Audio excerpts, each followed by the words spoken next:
যে বিভীষিকাময় সময়ে প্রত্যেক নবী বলেছেন আমি পারবো না, প্রত্যেক নবী বলেছেন নফসি নফসি, আমার কি হবে আমি জানি না, আল্লাহ আমারে বাঁচাও।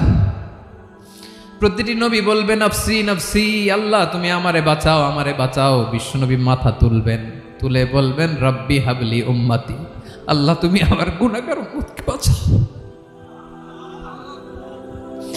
এই দুনিয়ার বুকে রব্বুল আলামিন সব নবীকে একটা করে দাওয়া মুস্তাজাবা দিয়েছেন, মানে যে দোয়া করলে কবুল হয়ে যায় সাথে সাথেই। দাও বিহা, দুনিয়ার সব নবীরা ওই দোয়াটা দুনিয়ায় করে ফেলেছে। ওয়া ইন্নী আখতাবিউ দাওয়াতি শাফাআতান লি উম্মতি ইয়াউমাল কিয়ামাহ, আমার ওই স্পেশাল দোয়াটা আমি দুনিয়ার বুকে কঠিন বিপদে পড়েও কোনোদিন করি নাই। আমি আমার স্পেশাল দোয়াটা কিয়ামতের দিন আমার গুনাহগার উম্মতকে সুপারিশের জন্য রেখে দিয়েছি।